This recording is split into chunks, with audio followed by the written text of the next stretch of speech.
And we're live. Hello, everybody. This is Aspie, and you're watching The Incredible Aspie. And today, we are going to be doing something that I like to do in my spare time sometimes, and that's to read funny articles. And today, we're going to be reading an article from Everyday Feminism called From Manspreading to Mansplaining, 6 Ways Men Dominate the Spaces Around Them. This may be a more serious thing, but maybe we'll get something funny out of this one. Maybe we might debate a little. Who knows? We have Lapis in here, so. My bird is already like crying bullshit. All right, let's start reading. From Manspreading to Mansplaining, 6 Ways Men Dominate the Spaces Around Them. A few weeks ago, I was having a meeting with a friend at a coffee shop. This is written by a man, by the way. Yeah. It was hot out. I was slouching a bit, and without my really noticing, my legs were sticking out into the aisle. A woman who came by had to walk around them to get inside. My friend laughed. "Dude, are you manspreading right now?" And he said, "I am. Maybe I don't think so. Maybe." I totally was. That sounds so forced. Like he just totally wrote that fake for the article. Yeah, I sometimes, I'll be honest with you, I sometimes sit with my legs slightly open. I mean, I don't sit there, like I'm doing straddles in a gym, but I do sometimes open my legs just a little bit because it's comfortable. I never like do it to an extreme level, but let's just keep going. Open your legs, huh? Yeah. In truth, at first I was defensive and had assumed that I wasn't, mainly because I'm not that guy. The super entitled jerk who takes up more space than he deserves. But that's the thing about manspreading. It's not about men actively choosing to be jerks or trying to be sexist and ableist, since the outcome of our mansplaining not only takes up space under the guise of our needing more room, but also often makes space less accessible for some people with disabilities. It's entirely about socialization, about how we've been taught in subtle and overt ways never to consider how entitled to public space we may act or feel. I just do it because it's comfortable. I mean, how do you get that much out of it? If you don't, you're just going to crush your nuts and shit, and it's going to be uncomfortable as fuck. Yeah, well, I mean, I've seen I don't think it's the most uncomfortable thing to sit with your legs together, but I do think it's rather uncomfortable. It depends on down there is always just like moving around. I've squashed myself a few times, so I always have to. Ooh, yep. Brings back bad memories. Yeah, you can either manspread or you can reach down into your pants and pull everything up so that you.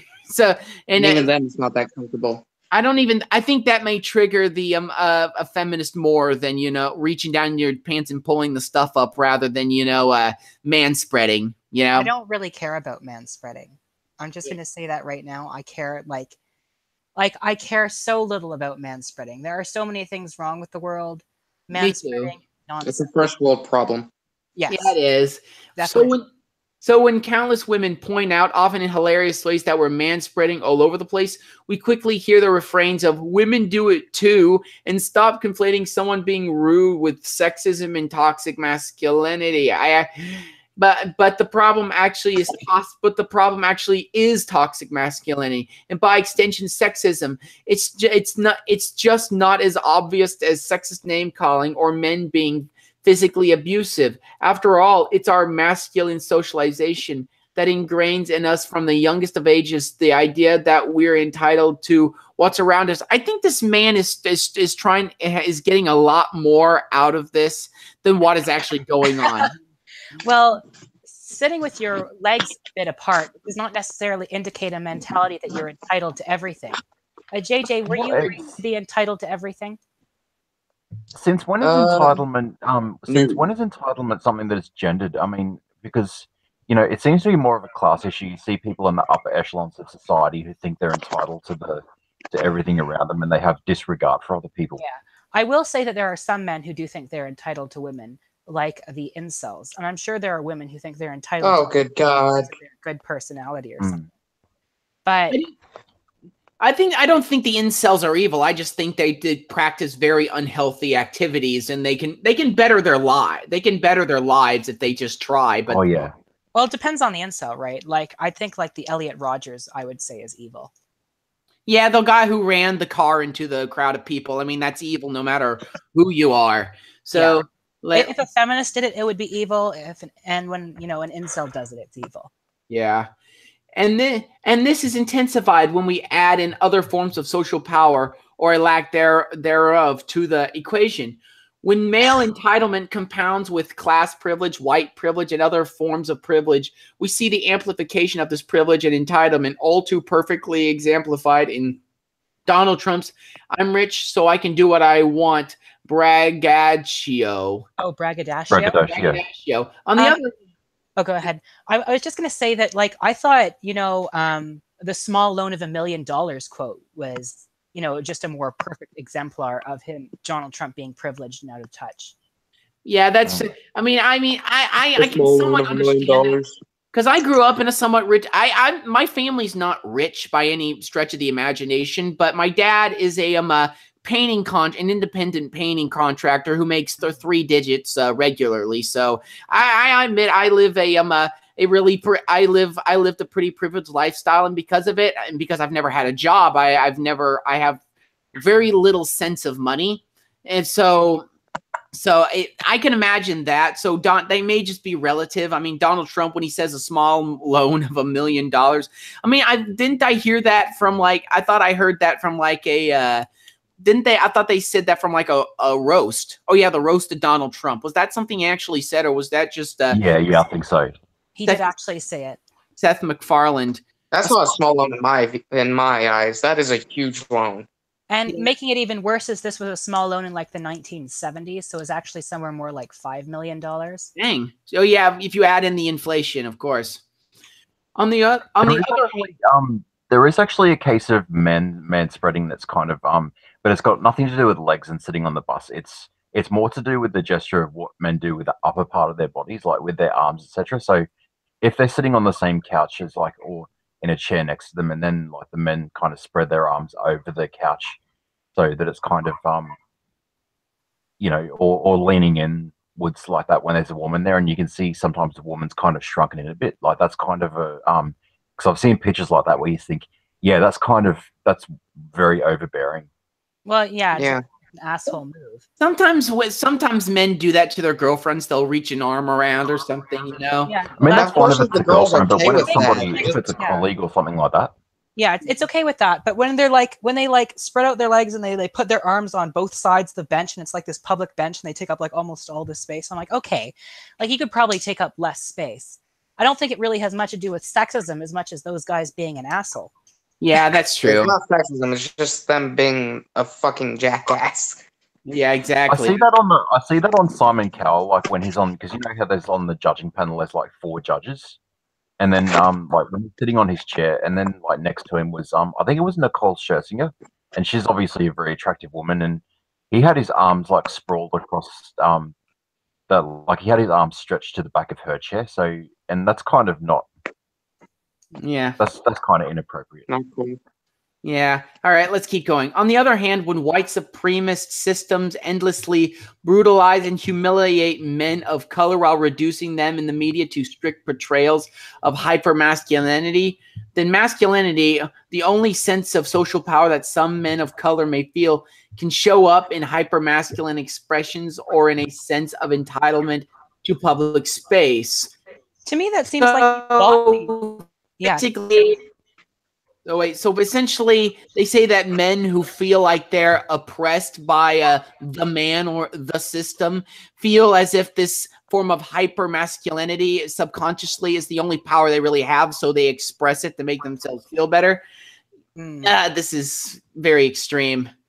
Well, the thing with this is that it seems like he's actually bought the idea that men of color are hypermasculine. He's just thought of a left-wing explanation for it. Yeah. Have you seen that? Who's that one leader of the Black Lives Matter movement? That DeRay McKesson. I think that's an example of that some black men are just not hypermasculine. He's not exactly he's not exactly a very muscular or belt guy. He's very well. I find him very. Isn't he gay? I'm trying to find out who you're talking about. DeRay McKesson. How do you spell his name? DeRay I forget. It starts with a K. He's He's a blacklight. He was a. I mean, he's a. I mean, he's old. I mean, not old. I mean, but he's old news essentially. He was kind of in. He was more popular in like the old days of the. Oh yeah, I know who. Okay, I know what you're talking about. Oh, the this guy with the glasses. DeRay McCassin. He doesn't look so bad. He kind of seems to be smiling. He looks slightly less masculine than, let's say, your boy Pat, but I wouldn't say he's, not masculine at all. I mean, he's got some, but he's a little bit. And I am too, so I can't be saying much. I need to start working out. Anyway, let me just go. We as men have been so inundated with the idea that all space is our space that we often subconsciously act as if that's true, both in our body language and more overt expressions of entitlement, like dominating conversation, taking over other people, and harassing women on the street. I mean, a hilariously perfect illustration of male entitlement to public space, the Kool-Aid man busts through a wall shouting, "Not all men." Is he referencing a meme in what's supposed to be the serious article about manspreading? I think so, yeah. Yeah. Well, this is just a perfect example of pseudo-academics and clickbait, which I think is a problem across the board. Yeah. Because that's very, I mean, I can understand to some extent when people, because there's a time and a place to say the statement, because not all men is something that's implied. Like there's certain cases, like if a woman's talking about an abusive situation, she's obviously traumatized. You'd be a bit of an asshole to say, oh, but not all men are abusive. But if it's one of those, but then there are other contexts where it's probably like when Donut Twitter does this tweet where it's like, clap, all clap, men clap, are clap, rapists, over and over and over again. I hate people that do that. It's like repeating the same thing over and over again. Exactly. It's borderline cultish when they do that on Twitter. I've seen that a few times. I saw a I think I saw a Planned Parenthood tweet a long time ago that said, some men have a uterus, some men have a uterus, some men have a uterus, some men have a uterus. And I'm just like, yeah, this is kind of cultish in a way. Wait. If you have a vagina, that doesn't make you a man, because a man has a penis and they can't have a vagina. We're talking about trans men. Trans men here. Yeah. All right, let's just keep going. By the time they are transitioned, they have their vagina that's now a penis, so therefore, kind of. But they're saying that pre-transition trans men are men. Yeah. If you're transitioning, I'll still call you a man or a woman. Yeah, because like it's a pretty expensive process. So. Yeah. But as long as your ultimate goal is to fully be a man, I'll call you that. Fine. All right. So when we as men experience a lifetime of messages that tie up our identity with entitlement to space and bodies, it makes perfect sense that we would take up more than our fair space on a crowded bus. But we must also understand that this is a indicative of something so much bigger. The point is that in of itself, manspreading in public isn't inherently sexist. Oh my gosh! So you went on that long tirade about how manspreading is sexist, but then you go, oh, but it isn't sexist. Ugh. But when taken in its context, when it's taken in the context of power and oppression and all of the other ways that we subconsciously and subconsciously assert our entitlement into public space, it's suddenly something entirely sexist. With that in mind, here are 6 spaces in which our entitlement shows up in forms other than manspreading, offered with the hope that we as men will reflect a bit on how we can work towards better ways of being in community. Okay. Okay, here's the thing. This is a very ridiculous statement here about it's something suddenly entirely sexist if taken in the context of power and oppression. So if some random person was rude to me on the bus, that's not inherently sexist. But if a white businessman is rude to me on the bus, then I have to take it in the context of transphobia and sexism and racism or something. Like that. No, you don't necessarily have to take it in those contexts. You're choosing to apply, these analysis of society and systemic problems that it faces to trivial interactions that you have with people you don't like. I think what we need, I think one of the things we need between the genders is, I think we need to put our listening ears a lot more on, because we tend to rush to the conclusions when we hear the opposite gender talk. Like, a lot of us seem to sort of jump to a conclusion and think we should have the answer, whereas most people just want us to listen to what they have to say. And it does go both ways, because I was discussing that on Twitter today, whereas we're talking about how it goes both ways. Sort of, you know, if women are talking about something to do with reproductive parts or menstruation, and there are men who think they sort of know the answer, and they're sort of saying, oh, you should do this, you should do that. And that happens in that way. So men sort of think that they might be an expert, but then it also goes the other way. So there's some conversations that are specific to men, and you see it a lot where they inject all these terms, like when you're having a conversation like that, and then if you got feminists who might inject the word like toxic masculinity or patriarchy into the conversation, it's there's a time and a place for that. Like, it can be insensitive to sort of drop an academic word like that when you're sort of talking about a situation like that, because like, there's nothing wrong with the term itself, but it's insensitive in some contexts.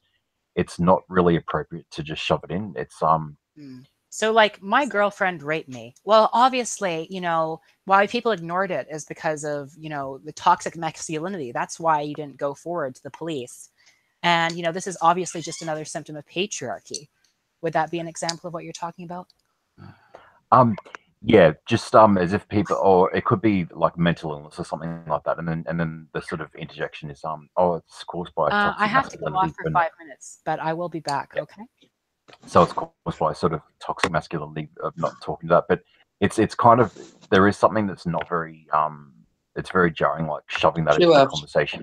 I don't really agree with the idea of toxic masculinity, mostly because some things, there's some if a girl rapes you, and you don't take it to the police, the reason why I don't think a lot of men, when they get raped themselves, go to the police, is because it's one thing for a woman because it happens to women more often, because women are statistically the weaker sex. It's more likely to happen to them. I mean that's just a fact. But when it happens to a man, that's just completely like that's so like off the expectations. That goes against so much of society's expectations. I mean, that is an example of, like, if we're using the academic term, that is an example of toxic masculinity, the sort of attitude that men can't be the victims of this sort of thing, whereas we're trying to encourage.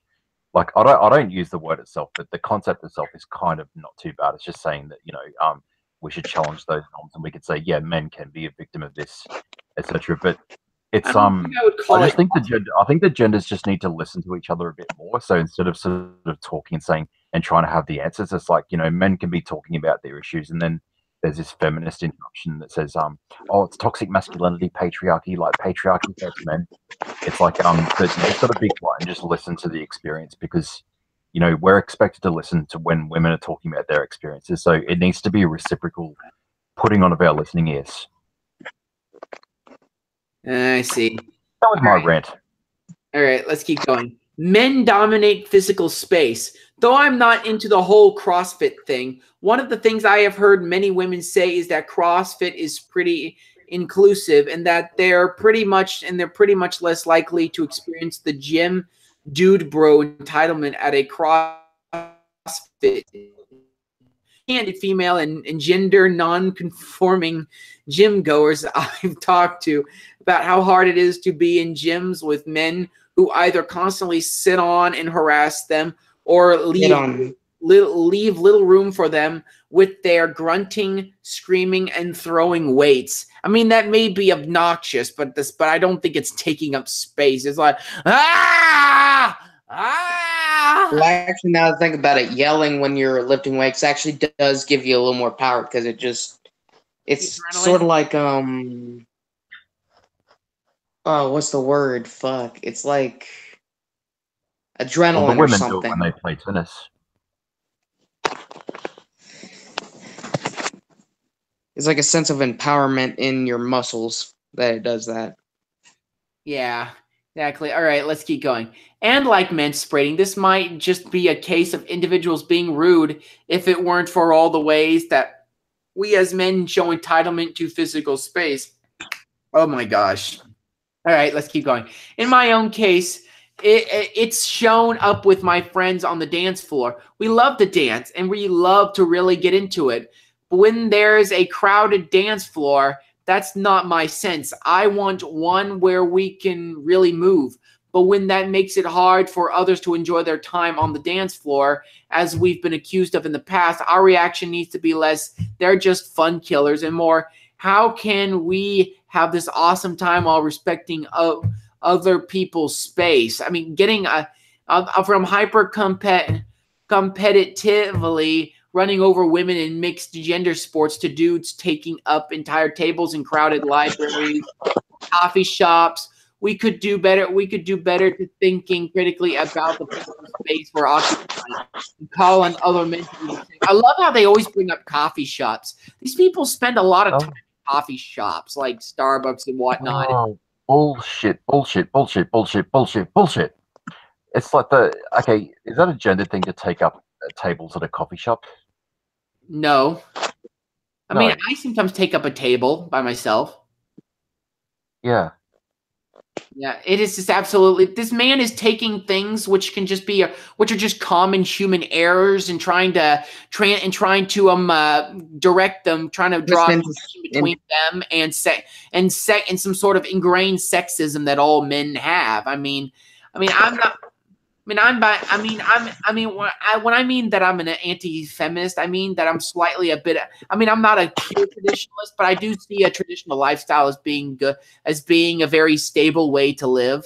But here's the thing: this is a non-issue. Okay, you can pretty much fix this, but this doesn't even need fixing. This is just something that just happens in the day, and maybe you should tell the guy to just kind of not to be such a jerk, but that you're trying to make men look a lot more evil than what they actually are is what I'm trying to say here. Yeah. Lonely Wolf, you have anything to say? I just think that some of these male feminists are sort of, I don't trust them a lot of the time. I mean, not all, and I'm not an anti-feminist. I'm just a non-feminist. But the thing is, I can listen to the women feminists, like that's fine. But when sometimes when I hear these male feminists, I find myself really mistrustful a lot of cases, because I think, are you trying to project something? Because they tend to be very judgy of other men, saying, "Oh, you're being misogynistic. You need to learn this. You need to do better." I'm thinking, are you projecting something of your own, like misogyny? Yeah. I'm just gonna say, well, at least I'm not a cuck soy boy. Yeah. All right. Let's keep going. Okay, let's keep going. Men act entitled to intellectual space. Whether we Wait, what? Intellectual space. That's funny. Everything is space, isn't it? Yeah, it's weird. Whether we're mansplaining something that people who don't share our gender clearly can understand for themselves, or actively contributing to intersectional gender oppression in the academy, men are really good at dominating intellectual space. This is something I know I'm really good at, and it's something I need to work on. I show entitlement to intellectual space by talking down to others in online debates or in coffee shop discussions, but it's uniquely problematic when I'm doing this, as I have seen, as I've been known to do to women about women's issues. It's not called talking down to somebody. It's called debate. You always talk down. It always sounds like you're talking down to somebody when you debate them. Please, it's when you're debating back and forth. That's what it's like. You're sharing ideas and you're digging at the holes in each other's ideas. That's not. But how is that, man? It's like when there's that meme that when women have come in see an argument which they don't agree with, they always accuse men of mansplaining. Yeah, that's kind of the misuse. Like, the only thing that's like that'd be pretty irritating if you were a woman, but it's like it's used in a particular case where the woman is, let's say that she's an expert, she's got a PhD or she's got a degree in law, and then some man who's got like some other degree, he's never studied law before, tries to explain the legal system to a woman, and or it could be her talking about her own issues. So it could be talking about the menstrual cycle or getting her period, and the man tries to explain to her how to, unless he's a doctor or a gynecologist, then he doesn't really know what he's talking about. Like, that's the context, and that's fair enough. But when you see it, as Aspie said, when you see it on the internet, and there's women who are saying, "Oh, stop mansplaining," that's just like they're misusing the word, because disagreeing with the woman online, and then explaining your reason, that's not mansplaining. Like, that's only very specific to when the woman is the expert on the subject and you're trying to talk to her about that. Oh, Yeah. effeminate. Lapis, can you confirm? Don't ever talk down to a woman about her menses. Period. Yeah. Yeah. Anyway, keep going. I don't know. I just wanted to hear from Lapis about the definition of mansplaining, like the proper definition of it, and to see if I'm correct or not. Oh, I think you are correct. As far as I know, that's how it's supposed to be. But the thing is that people are always like, because men always have like more power in society, mansplaining is always, it's always condescending to explain something to a woman. And I don't know, like, it's another one of those terms like manspreading that I hear getting thrown around a lot without actual, meaning behind it. And it mostly just seems to be a way to tell men, to like shut down conversations and people who bring up valid points. Well, I never Honestly, saw I don't think when I interpret I don't think you have the right to speak on that kind of point if you don't have experience in it. But if you do, and the woman doesn't, it's not mansplaining. It's just explaining something to a woman. Yeah, exactly. All right, let's just keep going. And much like admitting that I too am guilty of manspreading, admitting this doesn't mean that I'm a terrible human being, but it does mean that if I really want to be in solidarity, I need to work on it and do better. I think this guy is just he's just white knighting about everything. That's what I was thinking, Aspie. He's just trying to. You ever heard it? I heard there was like an article that said about a feminist who said why I don't trust male feminists. And yes, a lot of these guys are predators, and they're doing it because they want women to have interest in them. But there's plenty of other ways women can have interest in you, other than being a white knighting male feminist. Some women don't. I don't 100%. I don't really 100% agree with that, Aspie. Like, just because I've got to be consistent across my standards, because I see that quite a bit when people say, because there's probably a number of reasons why people do that. I mean, some of them are good, like some of them do it for. I mean, some of them care. I mean, some of them. Guys, and I think they're not guided, but I think they care. But it's because I kind of hear that language from when I hear women who relate to like the anti-feminist women, or women who are in men's rights activism. I kind of get I kind of hate it when feminist women say, "Oh, you just want male attention" or whatever, and so I just have to be consistent. That's why I have to disagree with you on that stance. Yeah, I'd also disagree. Like, to be fair, to be absolutely completely fair, I have encountered rapists from all across the political spectrum. I've encountered centrist rapists. I've encountered right-wing rapists. I've encountered far-right rapists. I've encountered and I've also encountered like far-left rapists. And unfortunately, too often, there are people who are willing to excuse their actions because, at least they're standing up for most women. Yeah, that's what usually happens when somebody. I mean, it happens sometimes on both sides. When a man's convicted of something, if he stands for what they stand for, they'll try to defend him, which I don't like either. Like, I was trying to think, like they'll try to cover it up. Like, I remember. Crap, I kind of lost it. Who is that Democrat senator who I can't remember what his name was. One in New York City? The one who lost his job. Yeah, that guy was sick because he was a rapist. Forgot his name.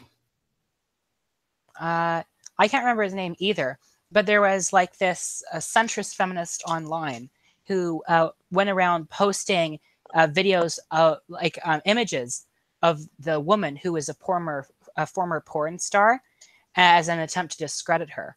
And I was like, no, you're not like, this is bad feminism. This is nothing. You can't like, this is just terrible. You can't attempt to discredit what she's saying by her career. Like, this is just terrible. Yeah. That poor girl, hasn't she been fucked enough? Oh, that was bad. I know that was it was an attempt. That was a terrible joke. She got fucked literally and anyway, it was just a joke. Anyway, let's keep going. Oh, I'm not going to hold it against you. I know. The second thing I want to mention is that there is the Republican candidate Roy Moore in Alabama, and there are all those Republicans saying that, you know, Jesus' mother was 12 and Joseph was a 30-year-old carpenter, and they made the most beautiful baby that ever existed, and that's why it's okay for him to prey on young girls. I don't remember Mary being 12 years old. It was just a creepy invention of this stupid pastor who wanted to justify supporting this hard right candidate. Pedophilia. Yeah, like. I mean, support is a hard word. I think a lot of Republican people in there who voted for him were going, listen, I do not like what he did, but I really don't like the other guy. But the other guy won, so who can... Yeah. Although Doug Jones was rather mild. Yeah, Doug Jones is well, he has to be. It's in Alabama. So yeah, it's the reddest state in the country. And it's pretty incredible that the reddest state in the country still went blue. Like, you'd have to be incredibly incompetent. Yeah, it was pretty bad. It was so controversial. I think a lot of Republicans just said, well, stayed true to their morals and just said, I can't vote for this guy. I'm out. And, yeah, and I respect the Republicans who did that. Yeah, I'd be like, yeah, no. Anybody that supports pedophilia does not get my vote. Yeah. All right. Men dominate and control professional spaces. We don't need a Harvard study to tell us the business world is filled with male dominance and entitlement. All we have to do is listen to any woman works in these environments. Any woman who works in these environments? Yeah, this guy is not really good at writing. Yet, much like manspreading, we have dudes constantly denying even the possibility that it might be sexism and masculinity. That's the problem. Simply telling women to lean in demands nothing of us as men. What? Simply telling women to lean in demands nothing of us as men. It frees us from listening and reflecting rather than dominating and acting entitled in professional environments. What is this guy trying to say here? He's getting his talking points confused.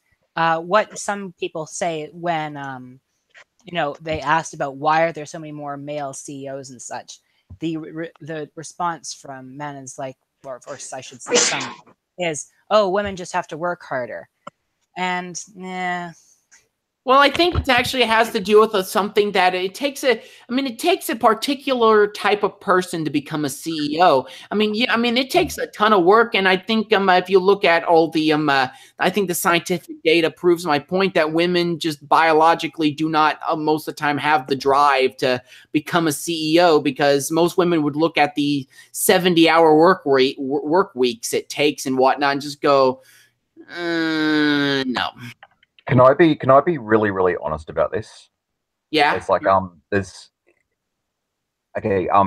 when it comes to that, like it's almost like a blood sport, those type of careers where it's very, very cutthroat. And it's like I think that's an unnatural choice for both men and women to make. And like I don't really have a concern for that, because it seems to be this upper class concern with these like high paying jobs, etc. And like when it comes to like the average earnings gap, like I'm actually not even concerned with these CEO type positions. Like I have much more of a concern with the lower pay positions. So like I'd rather see the teachers and nurses and aged care workers, that they get paid a lot more. And that would that's where my concern lies. Not with this upper bourgeois type. Like I don't want to be like insensitive, but like this Lonely Wolf, you use the word bourgeois.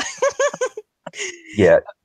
Bourgeois. We're so even. I read the first chapter of the Communist Manifesto, and I'm already I'm still trying to get the taste out of my mouth.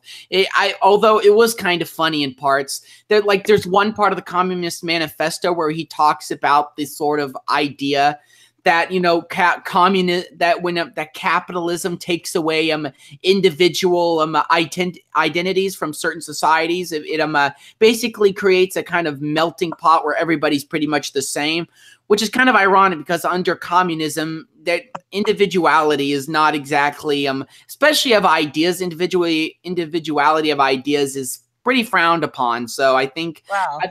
I think, we'll have to get into a talk about this at another point, Aspie, about the whole Okay, I agree with Lapis. We need to because at the moment this is gonna happen because you do have two left-leaning people and you've got two who are more kind of a little bit more on the right. So naturally, it's going to be natural. We may butt heads in this particular hangout, but hey, that's let's save that for some. You're right. All right, but. As I can say about the CEOs, I want to agree with Lonely Wolf that I don't care about getting the exact right percentage of male CEOs. I only point out the domination of male CEOs as an indication that we still live under a system where men are the dominant group. Same thing with male domination in religious and political spheres of influence. Now there are other explanations as to why, like yours, Aspie, that it has something to do with the genetics or that it has something to do with the testosterone levels and whatnot. Yeah, sure. And I'll be more than willing to look at that at some other point, but I don't want to get too off topic. Yeah, the second thing I want to address is that, I'm a socialist. Obviously, I don't believe in women CEOs. I believe in women and men and non-binary people owning the means of production. Owning the means of production. We'll get into that later. But anyway, it frees us from working to change. It frees us from working to change male-dominated fields, from kitchens to boardrooms, and from borrowing the leadership of women who are demonstrating different ways of leading in the workplace. If we would claim that our values support women's leadership, we need to call upon our workplaces to reflect less male entitlement and more control. I'm going to kind of agree to some extent, because I think there's a lot to be. It depends on the context, because I come from Australia. Like I remember being in the kind of really rough parts of Australia, and there's kind of a lot to learn from certain women, and sometimes in the southern states of America as well, when there's the natural where the environment is really rough, the natural environment, and we're battling the natural hazards, and there's kind of a lot to be learned from certain. There's a certain type of femininity that I kind of admire, that really that take no nonsense type approach that you see from women who like Aboriginal women who live in that area. Yeah, because I've seen you see some really strong and very resilient women who were raised in those kind of places that are not as well to do, or the economics might not be quite good, or there's a lot of natural disasters and they've gone through a lot of things, and there's a lot to be said, and they've got a lot of influence and they have a lot of power. And I think that a lot of people, men and women, could learn from the spirit of that pioneering spirit from some of these women. Yeah, I mean, I'm not going to deny there are strong women out there, but I think when I think of strong women, I think of a woman. When I think a lot of people, when they hear the word from especially from Christianity, that women should be submissive to their husbands, I think people misinterpret that as saying women should listen to everything their husbands say and everything that they do. I think it's sort of a it's a more complicated thing than that. I need to dig more into it, but let's continue reading this. All right, let's go over down to here. Men regularly show entitlement to social spaces. Okay, always space for some reason. I'll be the first to admit it. I've been that guy on countless occasions, the one making a scene and shouting over other people to be the hilarious center of attention at a party. And I've been the one who takes off his pants or otherwise acts like a fool. You're at a party. But our entitlement to social spaces and entitlement that often gets rewarded by people of all genders doesn't have to be as obvious as attention. Voices tend to be on the louder side, but that doesn't mean that we are incapable of regulating our tone of voice so that we aren't dominating a room with our booming baritone. Nor do we have to interrupt others to get in that priceless joke or to have our voices heard. Oh dear. there's some women have a lot of resonance in their voice, just so you know, and and obviously women talk in a higher, on average, talk in a higher at a higher pitch than men. So while they're not as loud, their sound pierces through. But besides the point, this is again just taking something that is completely innocuous and making it into something that is completely malicious. There's nothing malicious about having fun at a party. I mean, oh, we need to work on being more quiet. You need to be more. I mean, if you're loud in a workspace or a classroom or something, or you're too loud when you talk, you know, my parents tell me to shut. My parents are far from the liberal type, and they tell me to quiet down all the time. So that's what I get out of this. What do you say, Lapis? About men being privileged because they have louder voices and so they dominate parties. Honestly, I have no desire to dominate parties because parties are like rape centers. Rape centers. If there's alcohol involved, and it's at a frat house, probably. Yeah, because they're so obsessed with like these roofies. Animal House is still a funny movie, though. Like I don't know about like the male voice being so like scary. You know, when I hear men talk, like honestly, if they're a stupid man, I laugh at them. I don't like get intimidated by the loud voice. Yeah, this seems to be. You really shouldn't, because if they're stupid, you come out on their bullshit. Yeah. I mean, it seems to be such a load of bullshit. This sort of like, I know that he obviously has. I don't know what his intentions are. He obviously has good intentions, but he just seems to be. It's almost like a bigotry of low expectations. He's not. Women are so weak, so we have to lower ourselves. Yeah, otherwise, we'll never be on our level. Couch. But, I mean, like in a party, it's a social situation. There's a lot of space to move around, and you know, like men might congregate together, and then, you know, the women, like if the women think, you know, these guys are being assholes, then, you know, they're going to go to their own tables and they're going to say, right, we're going to have our table. We're going to be just as crude and disgusting as the men are. Yeah. All right. Let's if they want to be. Let's keep going. All right. We can take the time to reflect on how we take up physical or proverbial space at parties or dinners, and we can step back and we can call on other men to listen when we notice that our fellow men are interrupting or taking over. And it doesn't have to be a cape wearing, save the day sort of moment. It can be as simple as, what were you saying about blank, to the person who was interrupted while taking the time to listen. Again, that's something that I do. Like, I've done that for other men as well. Because I've seen it happens in live streams a lot. Like a good friend of mine, Shareview, like he's on the because on his streams where he hangs out, like he's got the there are other people on the streams that their voices are a lot louder than his are, and sometimes I've got to interrupt and just say, can we go back to what Cher was saying, or like, Cher, what were you saying? So it's something that men will do. It's not necessarily a gendered thing. Yeah, it's kind of, and then this idea, and it's also kind of it's kind of big. It's not bigot, but I'm kind of biased how he's saying this. Like, only men take up space. So only men are allowed at parties. Well, you've obviously never been around drunk women. Drunk women are loud, man. They're like, my mother, her friends. It's hilarious, and they're loud. So women, yes, do take up a lot of space a lot of the time at parties. So, all right, let's keep going. Okay, this looks like men control political spaces. Okay, hopefully this one has a little bit more value to it.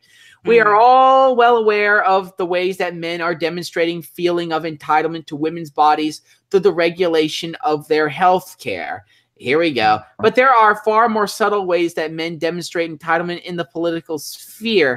Even among the most progressive of men, what are we using our political power and energy for? Are we focusing on electing ourselves or other men? Are we allowing traditional male dominance to shut women out of our various formal and informal political processes? Because there are all sorts of badass women, gender queer and gender non-conforming people we can support who align with our values. but the systems we've created for political process aren't designed to support their election. It's not enough to say that more women need to run if we're not going to actively support changing the culture of politics and values traditional norms of male leadership, and that centers electability on traditionally masculine ways of being. Okay, I have something to say on men being the leaders of political decisions. I mean, women have had some influence over this. I mean, even when men usually were the leaders of a society, they always went home to their wives, and oftentimes they would get advice and counselship from their wives, and therefore through a kind of indirect way, women would have some influence over political matters. But also, I would like to say this, is that in certain societies like the Iroquois, where women did hold political power, the men still handled certain things such as warfare and whatnot. This was not there were still areas in which, men dominated, and this goes across cultural lines. So again, I think it's safe to say that there's just there's a reason why men handle certain things rather than women. I mean, even among the Iroquois, I think it was women who handled, like, the female leaders, the matriarchal leaders, you could say, who handled certain things as compared to the men. What do you say, Lapis and Lonely Wolf? About men traditionally dominating politics? Well, obviously, different societies have defined politics in different ways. And the European one just happens to be a mainly, patriarchal, mainly men are in charge. I will say that I don't think that going back to the old method of having men in power, but then they return to their wives who then kind of have to manipulate them into doing what they want, is necessarily very good for women. I don't know if I would call it manipulate. I mean, men obviously. Yeah, it depends on the woman, right? Some of them would, honestly be trying to help their husbands. And some men would honestly listen. I mean, not all men are the same. I mean, well, yeah, that's not what I'm trying to get at. Yeah, of course. Keep going. But, for, say, a power-hungry woman, the only way for her to get ahead would be to manipulate, as opposed to, in our society where an ambitious woman is able to freely express herself and to not have to live vicariously through a man. I see. I mean, I'm not for some old system of extreme. Women need to, keep it indoors. I mean, the word "have to" is wherein it rests in kind of a semantic sense, because I'm technically a libertarian. I really don't care what decisions women and men make, but however, I do believe that certain disparities are going to exist, and when they do exist, you have to decide which disparities do we need to take seriously, and which ones do we need to push out. And a lot of feminists focus on disparities, which are just which in my eyes are just absolutely just meaningless things to quote unquote fight against, because they're just these things are going to exist, and I think it's just I don't see any problem in that existing. Yeah. Hey, can you guys hear me? We can. Yeah, we can hear you. Is my mic messed up or anything? No, you're fine. I think I know what's going on. I think it's because Aspie blocked me somehow. Why did he block you? I don't know. This is like somehow he blocked me on Google Hangouts, I guess on accident, and every time I join his thing, he always says my audio is messed up or something. Wonder why he did but that. But you guys can seem to hear me just fine, so I don't know what's going on. Yeah, we're reading. Feminism isn't here, so. Yeah. We're reading Everyday Feminism. Everyday trash. What exactly are you talking about right now? We're talking. The title of this is From Manspreading to Mansplaining: 6 Ways Men Dominate the Spaces Around Them. Oh, I think War Corps did a video on this. I think. Really? It's kind of it's interesting here, the dynamic, because Lapis and I are both kind of on the we're further more to the left, whereas JJ and Aspie were more sort of on the right. So there's been a couple of points where we thought, okay, we kind of disagree with Yeah, we kind of disagreed, but well, I'm independent. Yeah. Yeah, I'm echoing from somebody. It's probably I can hear myself echoing. Maybe. Brandon, is that you? Hello? Hello? Yeah, it's you, Testing. Brandon. All right. Yeah, it's you, Brandon. So when you want to talk, Brandon, just unmute yourself. I'm going to tell you when you can talk. All right. Men consistently demonstrate entitlement in intimate spaces. Okay, we're getting into sex now, I can probably tell. Let's be clear. None of these other forms of entitlement can be separated from how we as men act as if we're entitled to the bodies of other people, most often women. There is a direct, demonstrable link between male feelings of entitlement and the incredible rates of sexual violence that we see in the US and elsewhere. We simply cannot separate manspreading or any other form of male entitlement from sexual violence, intimate partner violence, and male sexual entitlement because they all have the same toxic root. Male socialization that tells us we are entitled to take what we want. Manspreading, just like all forms of male entitlement, relies on the silence of men. That's why when someone says that we should focus on more important issues than how much space men are taking up on the train, I think they're missing the point. We as men should call out manspreading, not because it's the worst form of sexism, but because it's a symptom of the sickness that is toxic masculinity. Whether we're talking about manspreading or endemic sexual and intimate partner violence, the harm caused by male entitlement is men's problem to solve. We make the issue of toxic male entitlement to our issue when we as men choose to speak out, to call on men to change, and to perhaps most importantly work on ourselves. And by taking up this challenge, we open the doors to real change. After all women can tell men to close their legs on the bus, but public space doesn't get more inclusive until men decide to change. And women can call on men to stop rape, but it doesn't stop until men choose to change, not only ourselves and our attitudes towards sexual entitlement, but also the systems that support and protect rapists. Oh dear. Okay, here's something I disagree with wholeheartedly, and you're both on the left, so you're gonna hate me for this. I do not think men who rape because they want power. I think men because they want sex and because they are immoral. I mean, I don't want to assault anybody. I don't feel entitled to a woman's body. I mean, I never did. I mean, I'm not entitled to, sex. I don't think any man is entitled to sex. I'm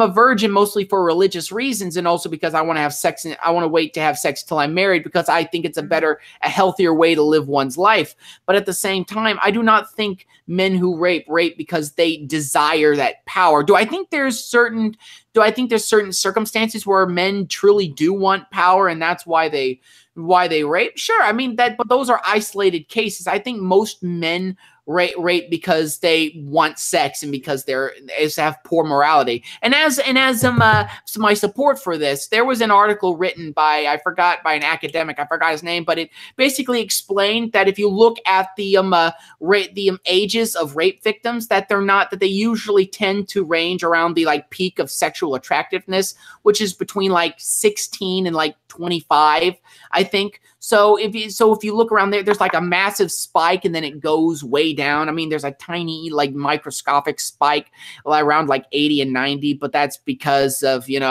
but anyway, I think the reason why men rape is because I've said it before. So well, I think that there's many reasons why men rape, and that to decide that it's either power or sure. Desire for sex, it's more than possible it's a combination of both. One of the interesting things that I've seen is that apparently alcohol abuse has been extremely tied to rape, alcohol and drug abuse. So it seems like people who are in a more fragile mental state, who are kind of having a collapsing life, have a harder time empathizing with other people. and in their state, they are more likely to abuse. I see. Also, I mean, I guys, don't. I'm gonna go. I gotta do some stuff. All right, see you, JJ. Okay, see you. Bye, dude. Bye. I mean, I do think that Very Japanese girls. I do think that at one point, at a certain point, there are men who feel who get drunk and they and their incentives go down, their agency goes down, and they make a bad choice. I mean, and they more than a bad choice. I mean, more than a bad choice. I mean, I'm very sorry, I'm very poor on language, but at the same time. Okay. Thing, but I don't think inherently that if both partners are drunk, I don't think drunken sex is inherently rape. I mean, some people who think that. I mean, I do think a man and a woman, if they're both a little bit tipsy and they decide to have sex, I don't think that's rape at all. I think that's just two people having sex while slightly tipsy. You know what I mean? But if a man is completely sober and a woman is just absolutely just smashed beyond, like, he can barely move. Like, I'm not even talking to where she's like, just like, woo, let's go to the bedroom. No. She's like, oh, she's on the bed. She's like on the couch, passed out because she can't even stand. That type of drunk, I think that can be considered rape. I mean, and there's a lot of men who do that, and I think it's a very immoral thing. But I think back to what you said, I do think there are certain, as I said before, I do think there's certain cases where it is power, or I do think it is power, but I think most of the time it has to mostly do with sexual desire and a sort of lack of moral integrity is what I would put it. Okay, I'd say that I agree with what Lapis said about there being a combination of factors, because I've heard a very dogmatic rhetoric that says, rape is a crime of so it's a crime of violence, never a crime of passion. Like, that was, I think it was in the early 90s they started doing that, and it seems like a very dogmatic view, like, because it's a combination of both. Like, it's a sexuality, and like some people look at different explanations, like a Freudian explanation, and some of the people, if you look at Alfred Hitchcock, you sort of you might understand that sort of sexuality and power, and there's the Freudian thing about the boy's relationship with his mother, etc. So there's a lot of complicated things going on underneath the surface. But the problem I have with this analysis, like what this guy's writing about, is it's very much socially constructed. Like, it's all about masculinity, how men are raised, etc. So it's using gender theory as if it's the only explanation for rape. It's saying it comes from entitlement, toxic masculinity, socialization. But it's like any criminal activity, it needs to be looked at through multiple lenses. So like a criminologist who'll understand the criminal psychology of psychopathy and narcissism, like they're the ones who really would probably have the most knowledge of even understanding the psychology of what happens in an extreme case of violence. Yeah, I see. All right, let's end this, because in the end, male entitlement isn't just about the behaviors of individual men. It's about systematic gender violence and control that shows up through the daily entitlement of men, and we need to take responsibility for how we are complicit in those systems. A simple place to start: be more aware of how much space we're taking up and call on other men to do the same. To me, this seems very unappetizing, to constantly be aware of how you're responsible for every problem in society, and to constantly desire to minimize yourself and tell everyone else, why are you taking up so much space? You need to cramp yourself into a corner like me. It doesn't seem to be particularly helpful. To me, I don't really believe in collective guilt. What I do believe, though, is in collective responsibility. Like, if there's a social injustice, we do have a responsibility to fight against it. Like the whole thing with Flint, Michigan. I'm not blaming you, Aspie, for what happened at Flint, Michigan, or anyone really in the United States aside from Governor Snyder and his associates. But I do think that, if you know that injustice is happening, the mayor might have been more responsible in the circumstance, but keep going. Oh, yeah. But it's up to everyone, if they know injustice is happening, to call it out and to fight against it, as opposed to just staying silent. That's the least you can do. Yeah, the thing with the whole Flint, Michigan type, the Flint water thing, I think that was more of a failure of bureaucracy rather than it was a symptom of racism. Because I mean, Flint, Michigan, I mean I think it was like the mayor who agreed to having the water sent through different pipes because it was cheaper, and this idea that Flint, and I can imagine why nobody would care about the area because Flint, Michigan's, I mean, they don't deserve that at all. I mean, I think it was a failure of bureaucracy. I think it was purely a failure of, the state wanted to lower costs, therefore they just kind of threw the people living in Flint, Michigan under the bus because obviously the place is like so crime infested. I mean, Flint, Michigan is like the worst. So they probably thought, oh, nobody's going to care if we do this or nobody's going to notice, and it was more of a symptom of bureaucracy rather than racism is essentially what I'm trying to say.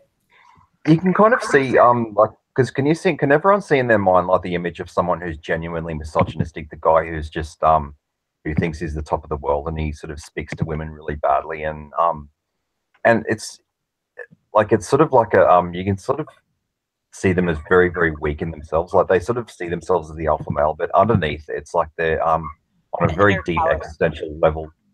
They kind of, I think they understand in themselves that their own kind of inferiority because they're sort of scared of because the female archetype or whatever, or just the power of women is a very powerful force in nature, and men just can't cope with that. They just can't. They're almost afraid of that female power, and so that sometimes leads to the really degenerate type men who can't come to terms with that. I see. Well, by nature, men on the male species are the dominant. When it comes to nature, but I know what you mean, though. Oh, no, women are the dominant. I'm not dismissing you. No, I'm not dismissing you in any way. But I'm just saying, like, naturally, men are supposed to be the more dominant when it comes to nature. That's not really true. Like, there's all sorts of species, and even monkey species. Yeah, but not a lot, though. Women are dominant. Well, there's certain species where the dynamic is different. I mean, black widows, after the men have sex with them, they eat them. So, or praying mantis, where they decapitate them. That just shows how much men are willing to go through for sex.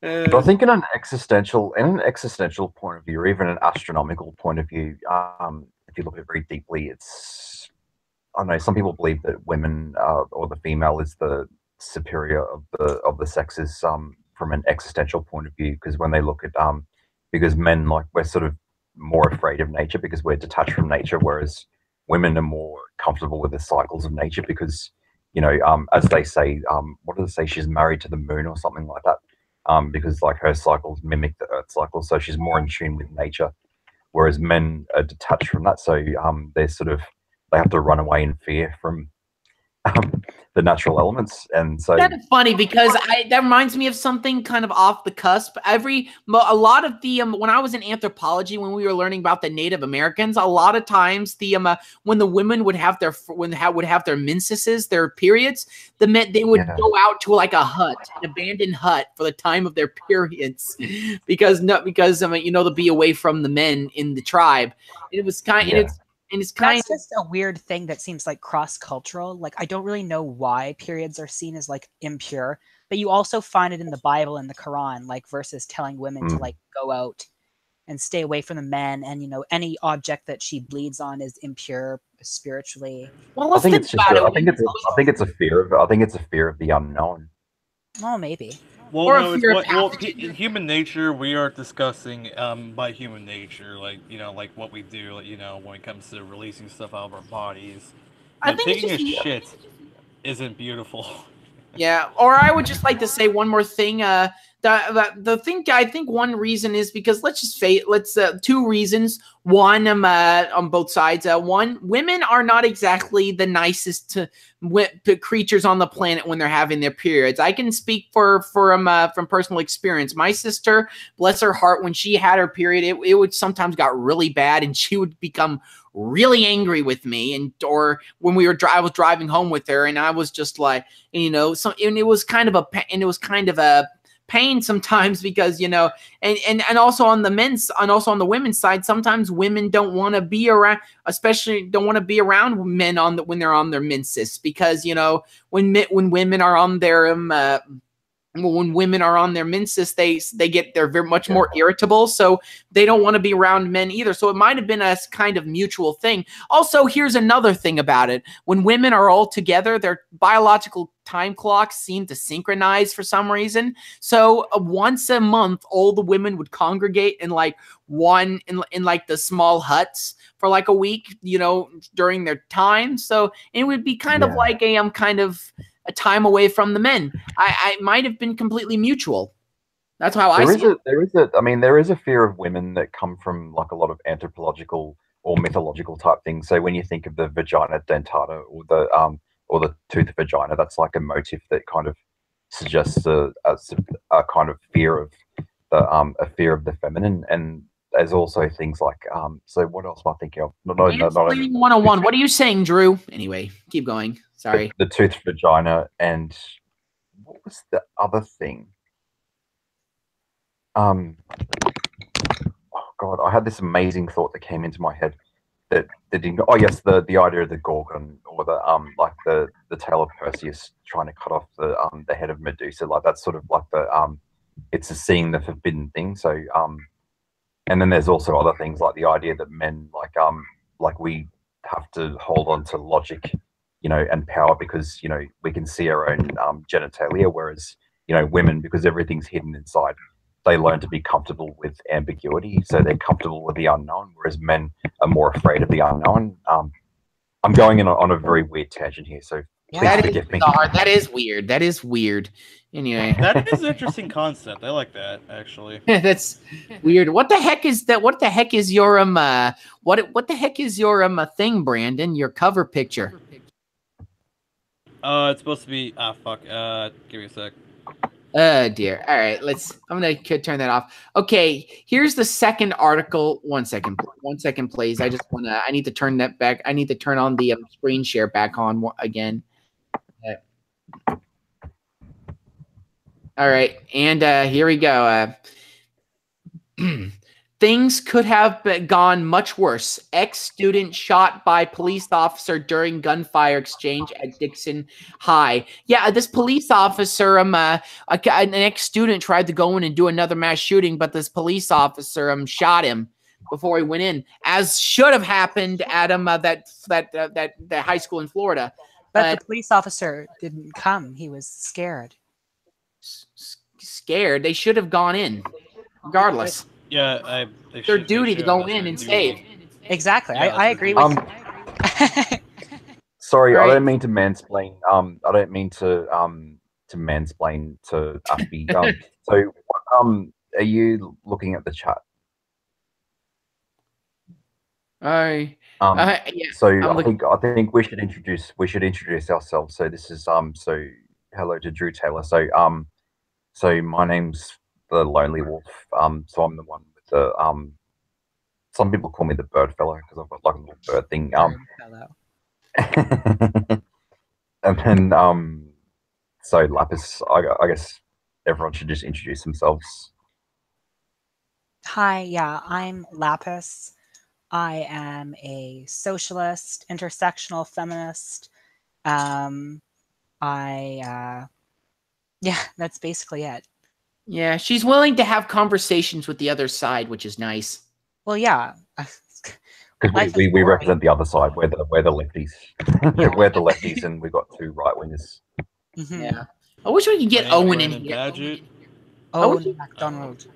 I'd like to get Owen in here one day. You know, we'd have to do it in the morning or do it on like the weekend sometime in the morning and do this, you know. I mean, Owen probably still hates me after that debate, but I don't have anything against him, so I'd see if Lapis, maybe you can get him on.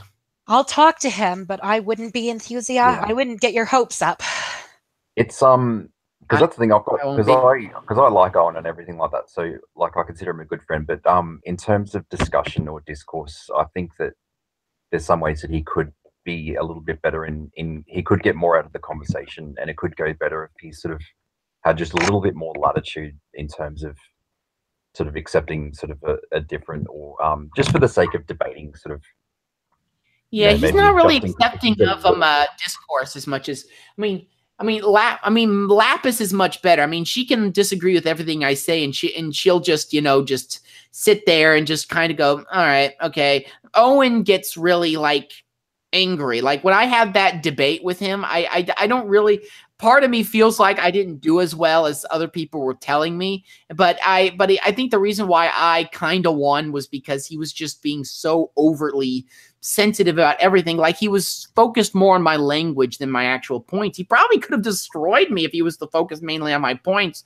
But I don't think, because I don't think either of you did. I'm gonna be honest. I think you were both neither of you did very well in that debate. Like you both presented yourself pretty badly.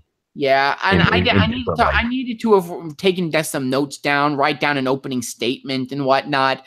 I should have done that. I just came out of the gate and I just said, transgenderism is a mental illness. What do you think? It's just like I'm a very blunt person. So unless I write something down, I'm a very blunt person. So it didn't go so well.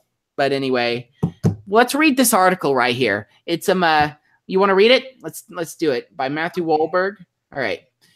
A school resource officer is being lauded as a hero for intervening when a former student at Dixon High School opened fire Wednesday morning near the school gym where students were gathered for a graduation rehearsal. The officer, identified by the city as 15-year department veteran Mark Dallas, shot and injured the gunman after the suspect fired at the officer while trying to flee, officer said. The suspect, identified as 19-year-old former student, was taken as a 19-year-old former student, was taken into custody, and no one else was injured in the gunfire exchange, authorities said.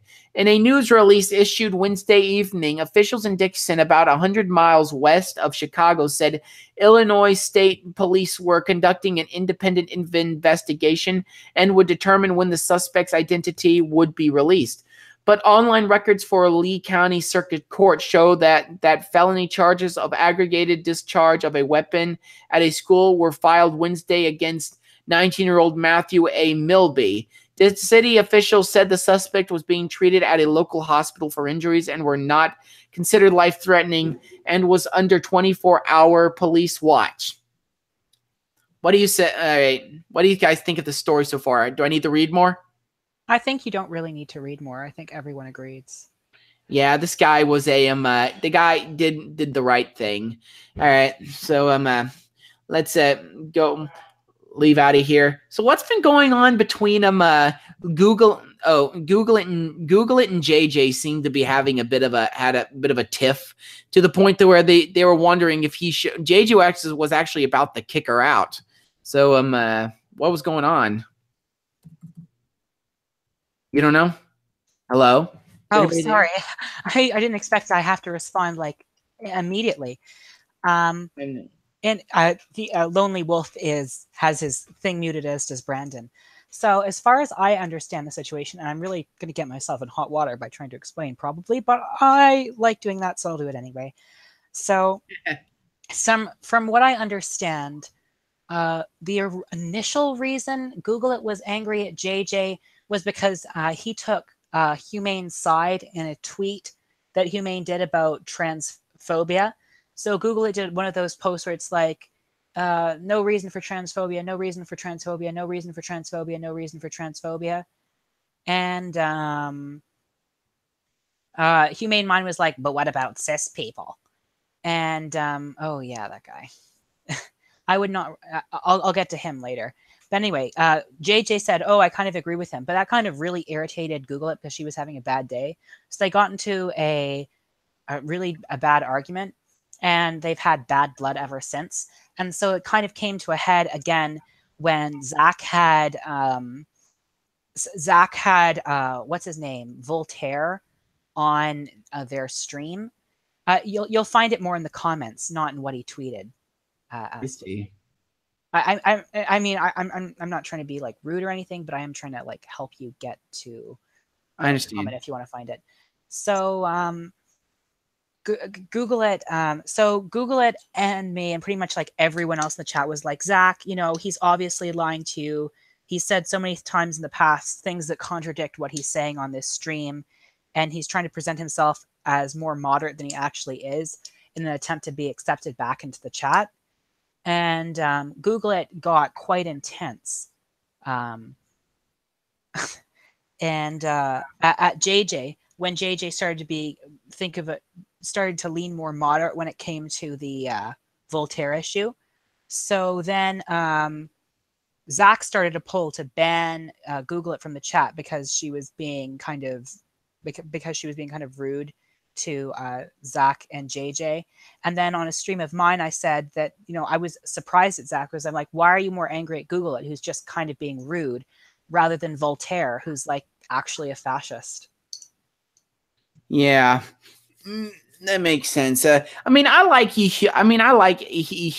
I mean, he's a friendly guy. I agree with a lot of his points, but I think everybody lately in like the poor bastards chat and stuff. Sorry, I'm showing DM. Sorry, I shouldn't be doing that. It's okay. Just a mistake. All right, I'll stop sharing. But I think everybody has been kind of getting way too involved. I mean, this is supposed to be fun. This is, for me, it's just kind of a hobby, you know. I mean, half the time I don't take the conversation seriously. I just post memes. I've noticed. Same thing with me. I've posted some doozies in there. Trust me. I just scroll through Discord. Discord's to me is a lot better than 4chan. 4chan. I mean, Discord is great. You can just find a meme and just save it. It's awesome. But anyway, and not get viruses like you do on 4chan. But anyway, I try not to take it too seriously inside the chat. I always try to not be too intense. I was trolling about the mansplain, by the way, LOL. He was trolling me. Anyway, I think I kind of lost my way in a way. Anyway, I think as he was trying to say here, he was trying to be. I think it was just everybody's just been getting way too upset lately. I think we need to be a bit more. Yeah, I tried to be calm. Me Zach too. Seems like angry at me. I was a bit unwise in the way I went about it, but I thought like how I broke down Lauren Southern being a terrorist was like, you know, pretty like step by step. No one could really disagree with it. And so when he disagreed with it, but didn't even make an argument, it did kind of irritate me. And what did she do again? Who? Google it? No. Lauren Southern. She fired flares and shot at a refugee boat in an attempt. What was she trying to accomplish? Kill the refugees so they don't get into Europe and make it not white. I don't get. My dad went, "Yay!" That's so dreadful. Yeah, Dad. Trying to get the military to white anyway. Was she trying to get the military to shoot them or something? Like, what? She was trying to sink the boat herself with her friends in Generation Identity. Sink the boat. I'm surprised she didn't. It's a pontoon boat. She could have just used a dart gun. You know what I mean? It was a bit of a bigger boat at that time. Oh, it was like a bigger boat. Take a boat. Yeah, a lot of the refugee boats are like that. It's just this one was a better quality one. I mean, I don't know how you could sink a boat with a flare. Well, it was more than like because the boat was part wood, like it could catch fire. Oh, yeah, exactly. Do you think she was actually trying to shoot at the boat, or do you think she was trying to shoot over the boat to try and ward them off? At it. Oh. Like you can tell in the video. She even gets. It's still fucked up to do. It's still a messed up thing to do. Yeah. And so that's why I thought, you know, I went over what terrorism is defined as under U.S. law, and I broke down, like, case by case why it qualified as a premeditated act of political violence against non-combatants, you know, civilians, as in the refugees. Like, you don't even have to agree that Europe should be accepting more refugees to think that trying to kill them just for trying to escape, like, Africa is a like a really evil thing to do. I think, Lauren, I mean, I don't think it's terrorism in the same way as, you know, trying to strapping a bomb to yourself and going and blowing yourself up at a concert. But I do think it's a little bit over the top that, you know, you're trying to kill people just because if you want to stop refugees from coming in, try to do it through the political sense rather than, you know, do activism and whatnot, rather than, you know, trying to kill people. You know, I think that's just gonna hurt your cause more than help it, Lauren. Yeah, I think you've gone a little bit over the top. I mean, I've liked some of the stuff that Lauren has said, but I think that's just a little bit over the top. And I wouldn't call her a terrorist. I would call that extraordinarily misguided. But I don't think it's like I don't think you could make a case from like some kind of a moral relative case to say that is to say that's terrorism in my eyes is just a bit extreme. I mean, it's wrong, but it's still. I think it was absolutely retarded what she did. Like it's seriously, stupid. She could have killed. Seriously could have harmed them. Like, you know. I mean, just because it's made of wood doesn't mean. I mean, you'd have to have something flammable on the boat other than. I mean, have you ever tried to start a fire? It's not. Yes, it's multiple times. Yeah, it's not. You can't light a boat up with a flare. I mean, somebody could have just, you know, and there's probably so many people in that boat that nothing was going to happen, but that somebody would have probably just stamped it out. But at the same time, it's just kind of like, it's also the boat is in water. It probably had some material on it. It's very hard to start a fire with a spark. Okay, it's very hard to start a fire. It depends where she hit exactly and what what that contents had on it. But like still, it's still terrorism. It's still a premeditated act of violence, political violence on non-combatants. You know, and that did could she have specifically say that was the reason? Oh, sorry. Like, I mean, how she did do it, and she you know, Lauren Southern is a cunning woman. So what she did, it was like, oh, it's a criminal boat or something like that. But it was later revealed that it was just an ordinary refugee boat. You know, nothing criminal about it. That was just a flimsy pretext to get her audience to support her. Was there a video of her actually shooting at the boat with the flare? Yeah, I shared it to the chat. Oh. Really? Oh, I didn't see it. Oh, yeah. Okay, I'll go look for that actually. Yeah, I'm sorry, I don't really want to go find it again. So if you do want to find the video, just watch that way. Okay, how far up is it? It's unfortunately Zach got pretty angry at me. Oh, so it's way up here. Yeah. I'll just type in Lauren Southern shooting at a boat with a flare gun, you know. I'll just type that in. I can find it. Yeah.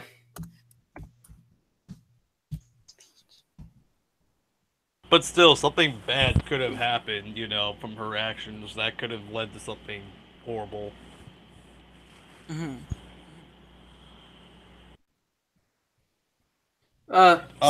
By the way, I was gonna say something about the refugee thing. Okay, go ahead. So I think the reason people in Europe are not liking them is because, I guess maybe say race is one of them, but the other thing is their ideology, like, you know, Islam. Well, is an example because of all the terrorist attacks and shit that's happening. Yeah, in Europe. I mean, it's somewhat like a bit of a panic. Like the far right, it did kind of drum people into a panic over the whole, Muslim thing. And there's been like counter-terrorist attacks with far righters attacking these refugees. Like a lot of the refugees aren't even Muslim. They're like Yazidi, Christian, all sorts of different religious groups who are fleeing from ISIS. Like Syria is a very diverse country. Well, no, but I'm talking about the ones that are coming here that are actually terrorists, but not all. But you know, some of them who actually are. Not all. In Europe. Of course, you have to like, and that's the problem with Europe is that they didn't really check. It was kind of done very sloppily. It was done probably the worst way that you could do bringing in refugees. True. But at the same time, like that's still not a justification for terrorism. Ever. I know. Yeah. Oh, trust me. No, I agree 100%. Yeah, to me, it's not a race thing. It's just, you know, it's a religious thing for me. because they're going around killing people in the name of Allah, but not all of them. But I know I'm talking about the radical ones. Oh yeah, and you do have to like. There are obviously refugees. There's people of all groups who are violent and they have to be tackled. And wait! The Dark Conservatarian just posted in the chat. He said, "I was angry at the smears more than anything, Lapis. Smears directed at me, not so much at Lauren." Oh yeah, I wasn't. I hope you didn't think that I was implying that you were angry at on Lauren's behalf. It's just we got kind of trapped in this, well, stuck, I should say, in this discussion more about the Lauren Southern issue than we did on, say, anything else. Like we've just been kind of talking about the Lauren Southern. Is it terrorism? Most people I think can agree that it was wrong. 1 second. Yeah, sorry about that. I left the chat when I didn't, so I just joined back in. But with the I don't know whether this has been brought up. I don't know whether this has really been brought up. The one thing that's kind of bothering me a little bit is there's a lot of drama that's surrounding Sharon Head, and it seems to be coming from both ends, and it involves Claudia Brown. Yeah, and then and the worst thing is it's extending all the way to the ranting feminist, also known as Claudia Brown. She's one of my fellow Australians, so I'm kind of biased in a certain way. But it's very I just find it awful the way that some people are they're trying to call out Claudia, saying you're friends with Sharon Head and she's friends with this person and that person is friends with that person, and that means you're a Nazi. She was just sick of it, and she was just sick of it. And 1 second, please. 1 second, please. Okay, I found the video. I found the video. 1 second, please. Okay, and here we are. And civil disobedience at sea. With a generation identitaire and Southern and Lauren Southern. All right, let's take a look here.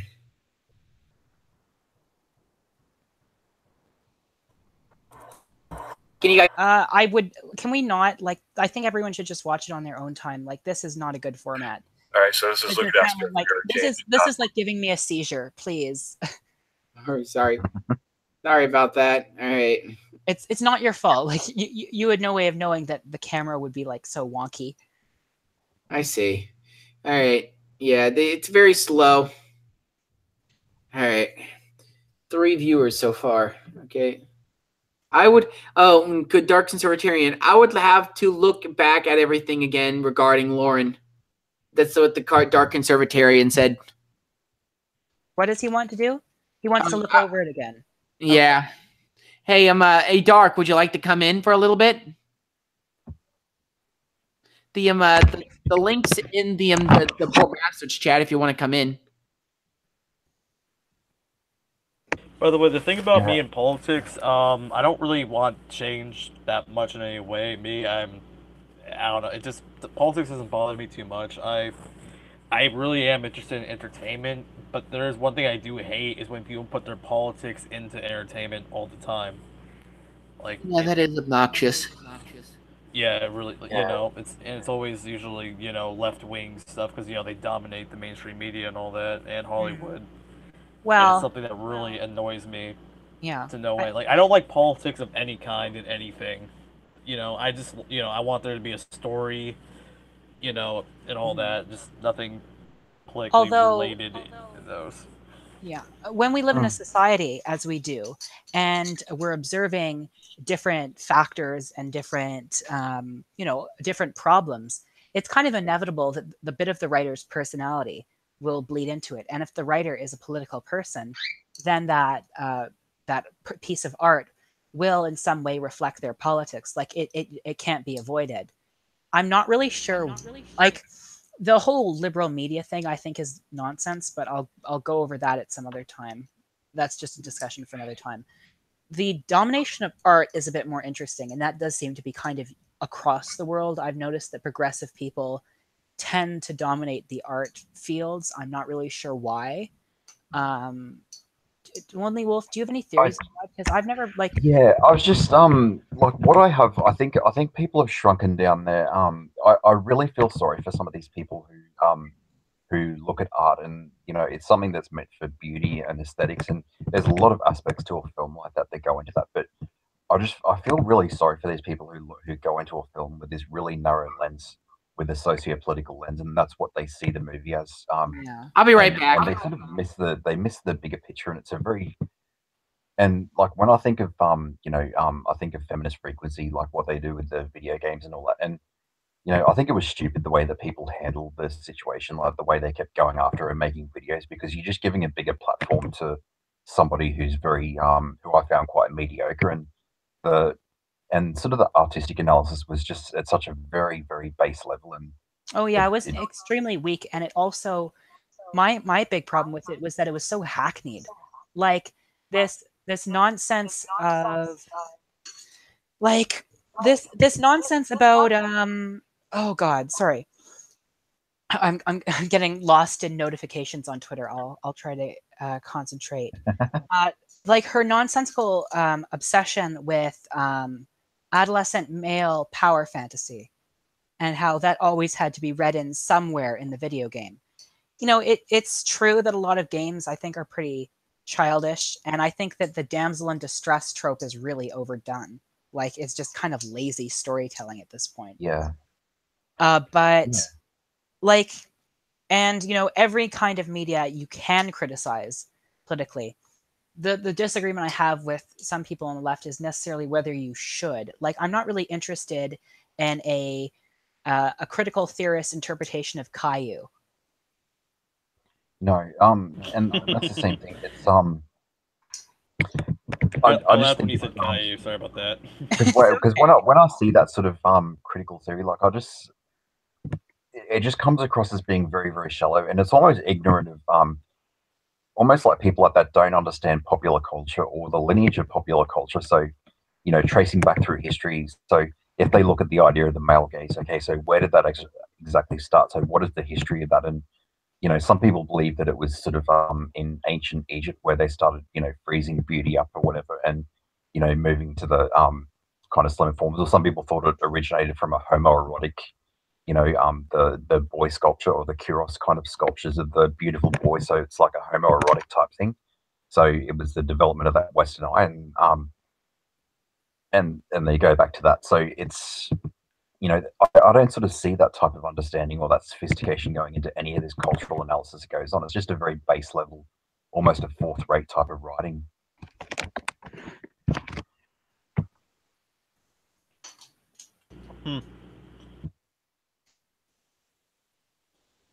And unfortunately, like when people are sort of,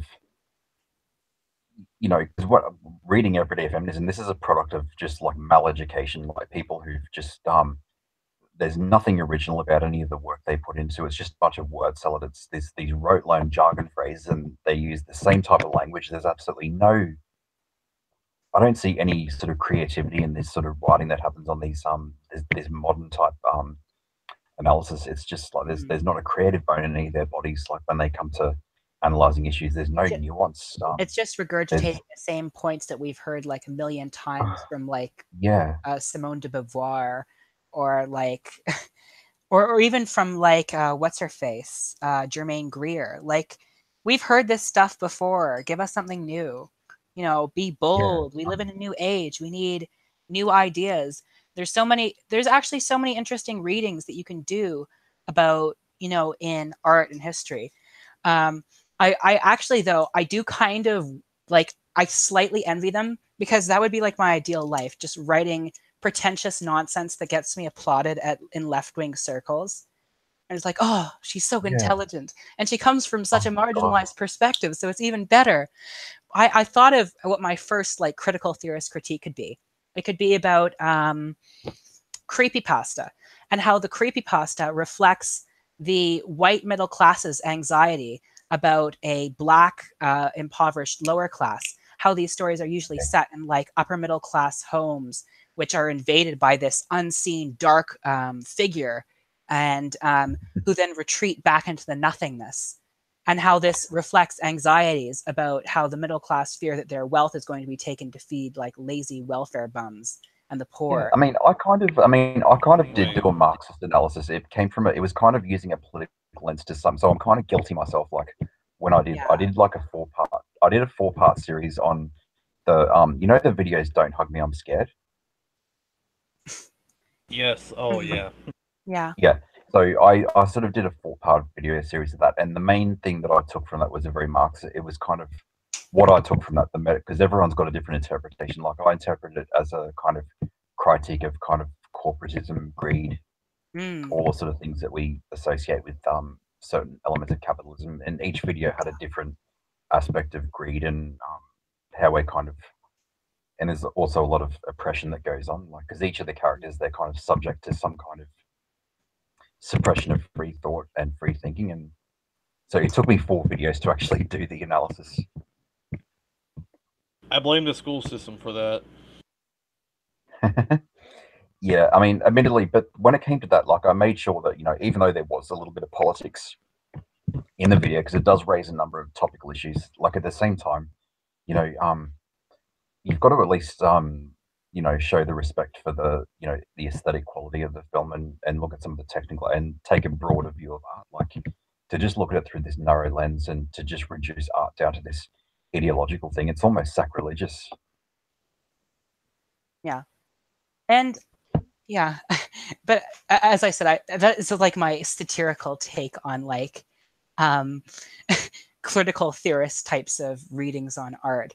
I don't know. I think I could make a lot of money that way. I think there is an audience for that type of nonsense. I mean, I could write a Jordan piece. Like I could write like 30, because he's got 12 rules for living. Like I could easily write the 13th rule. It's pudding. like because I've got this whole idea in my head of like a chapter. It's like the title is you don't get any pudding until you've had your vegetables. And so it's a whole discussion you get to have about the reward. So the kind of like having to work for a reward. So you want that pudding, but then you got to work through the vegetables. And it's like you could look at mice and how they go through a maze to get to the piece of cheese, and how it might be driven by the reward pathway and the neurological system. And then the archetype of the maze, so it's been like a cultural artifact through history, the maze. So it's like we have to harness our inner logos to try to demystify the twists in the maze and to cut a linear path. I'm already speaking bullshit, so that could be an actual chapter. It could actually sell. Yeah, just add a lot of pseudo-intellectual references to Jung or something. Yeah. And that's the thing. I like that sort of. I like all that sort of thing. Like because I don't mind the Jung thing, but I think it kind of got overused a little bit. Because I prefer Camille Paglia as because even though some of her opinions are absolutely ridiculous, I mean, like in her interviews and stuff like that, but I actually respect her as an author more, because she sort of knows how to juggle like the grand ideas together, whereas Peterson seems to be juggling all the things, but it didn't seem to cohere very well in his book, as well as because I think Paglia is more of a because it was funny that they were in an interview together and she was kind of the center stage as a one-woman show, and like he barely said. But I disagree with this. That's the conflict, because like I love the book, like I love the work that she does, but I just don't like some of her opinions. Yeah. I want to get back to something about having politics and entertainment. Like you can always make entertainment and avoid politics for the most part. But mostly can depend what you like. Like I like writing horror-related stories, and I don't really add anything political in them. I just make them as messed up as possible. I feel like the diversity is kind of forced a little bit. Like there's I'm nothing just trying to wrong think with of what that the word though. is. No, it's diversity. Oh. It's very. I feel like it's tacked on sometimes, and they don't really think of the quality of the characters, because, like in history, like when I think of all the films that I've watched, like I've seen these really strong sort of female characters, and they've always left an impression upon me. Like I'll think of, Kill Bill. Like I think of Uma Thurman's role in that, which was like this kick-ass role, and I just remember having such a well-written character. And then when I thought of, Catwoman, Batman, and the Penguin, so I thought the way that it was very sophisticated, and I was very drawn to that. But then when I see these ones that are like deliberately there just to be feminist, it's because they focus so much on that, and they don't really develop the character as something. So in some ways, it's kind of going backwards. Like even though they're trying to go forwards, it's going backwards, because like for me anyway, and it's only a personal opinion, but I just feel like the characters they're writing that fill these diverse type of roles are just like they just don't seem to be written as well, and they're not leaving the impression on me that they used to leave. Well, that could just be I agree 100%. The cynicism growing of an older age. Although I have to say that I do find a lot of, if you look in the right places, or I should say in the wrong places, there's a lot of really badly written minority characters. Like, I especially don't like Kevin on Riverdale. He irritates me. Like, gay people aren't like that, writers.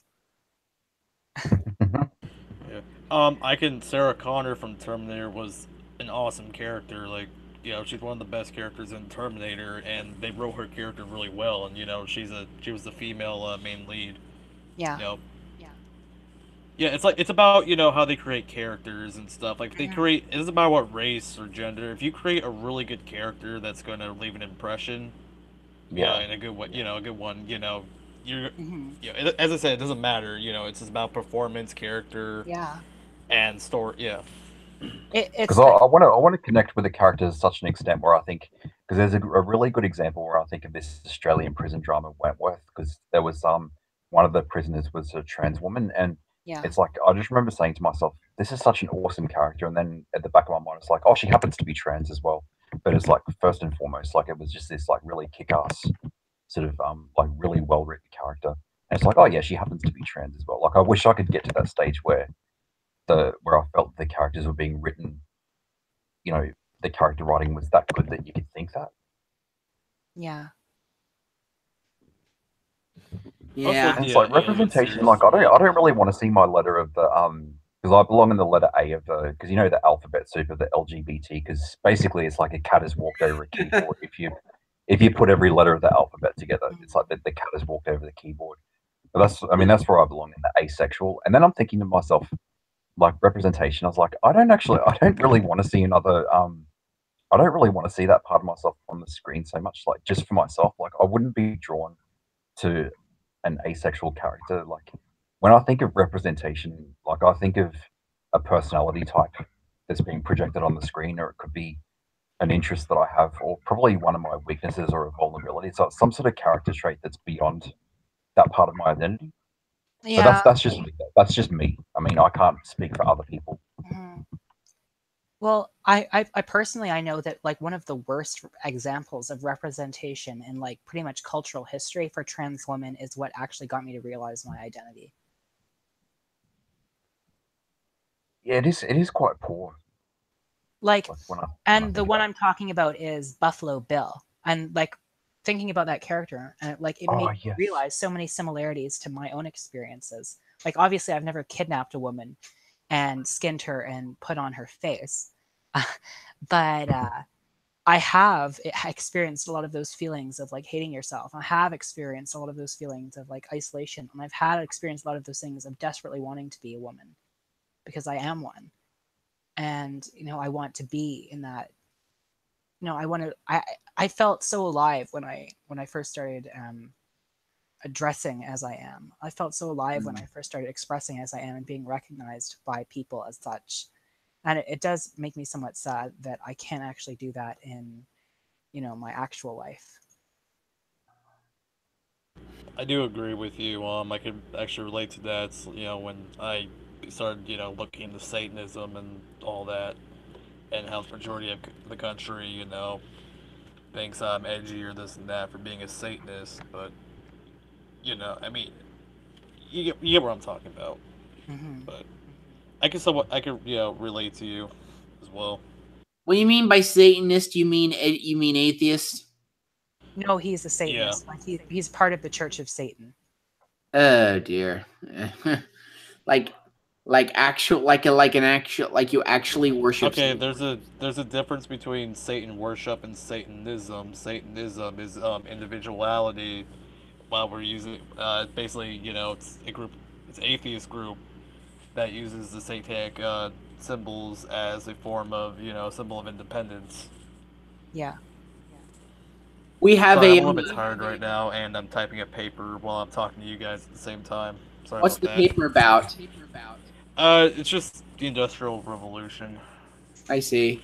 We got him. I think I should probably go. Right. I think I should probably go by now. I've been streaming for about an hour and 45 minutes, and I think we've had a good conversation.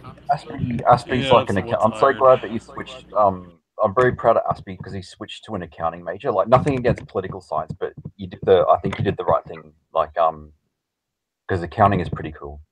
It is. You get the dig into other people's finances. It's fun. Although a lot of people make fun of whenever you say like you're an accounting major, you went into accounting, everybody puts accounting in like 3 parentheses because everybody thinks that accounting is nothing but what the Jews did. The Jews do.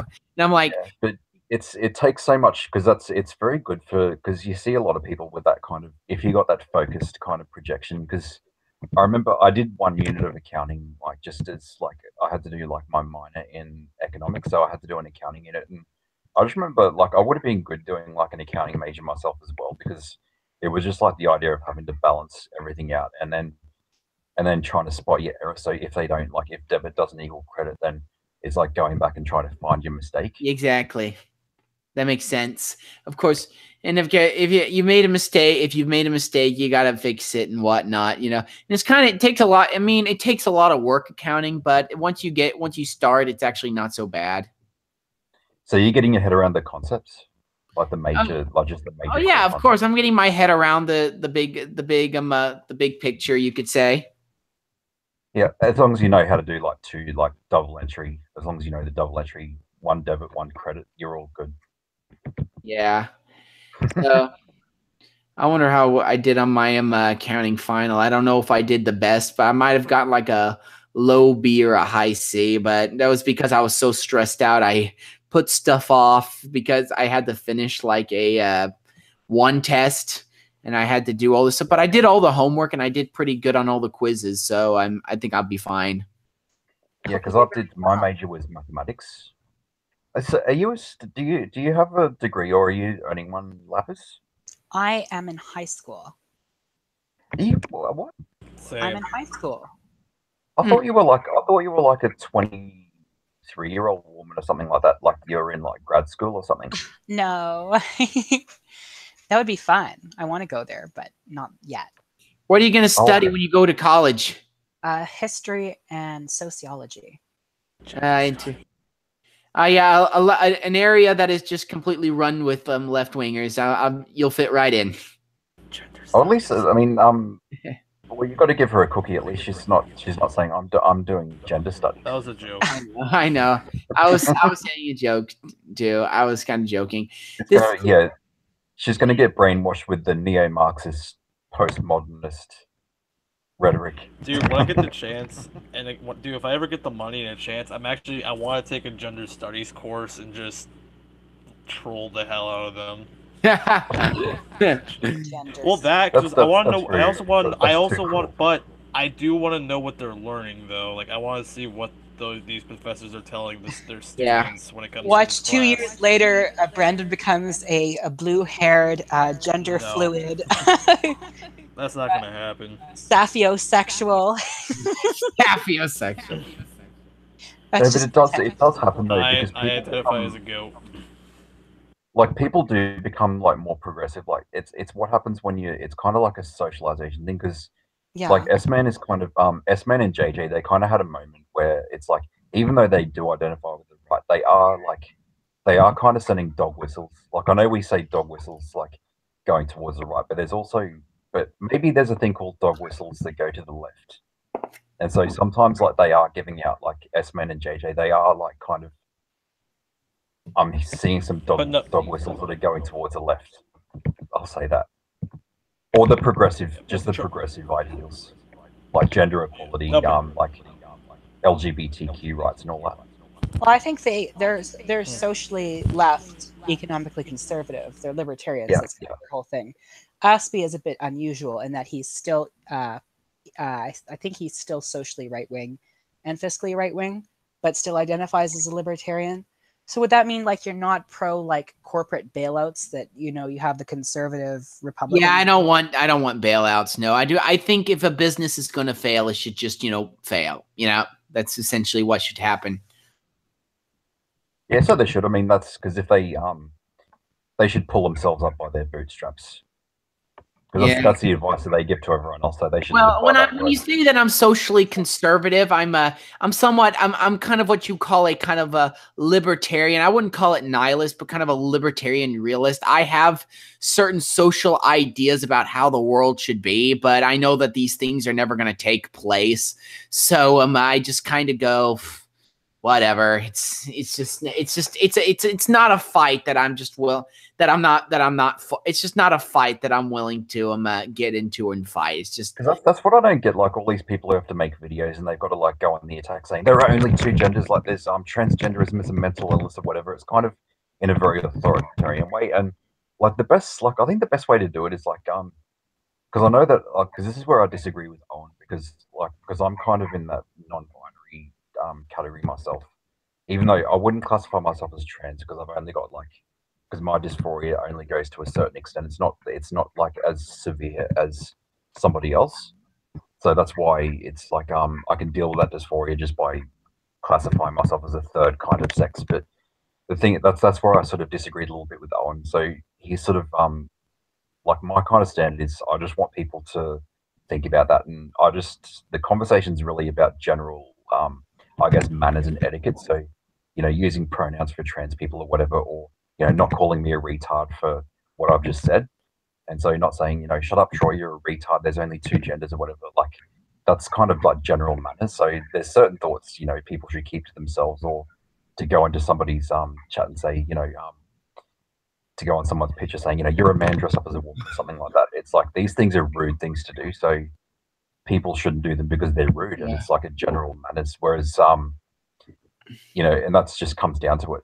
So you don't want to harm people like that. But then, Owen I'm a little bit too moderate for Owen's taste. Like he sort of thinks I should take it a little bit further and try to make sure that everyone's he sort of wants people to think that way as well, like the full the same understanding of gender that he has, or the same attitude towards gender, like even inside of the mind as well. So he wants to see that transformation. Whereas I can kind of, because I hang around with a lot of conservative people and they're in my friendship groups, there are things that I have to do a little bit of compromising. And I think I can be satisfied with people who, number one, just don't call me a retard for like classifying the way I am, and number two, just like use correct pronouns, etc. Not for me because I use masculine pronouns, but for other people, just use those pronouns as a sense of old-fashioned courtesy and manners. Zier, Zer, Zines. Okay, so you call so if you refer to lapis like as a she, that's like a sign of like, regardless of how you feel about like the sort of the trans issue, it's kind of a respectful thing. And so for any sort of trans person, it's like not necessarily the Z, Zer, Zim or whatever, but it's like the he or the she, like depending on how people want to identify. It's like it's sort of like in this day and age, it's kind of etiquette and manners. S-Man just says LOL. What is he LOLing about?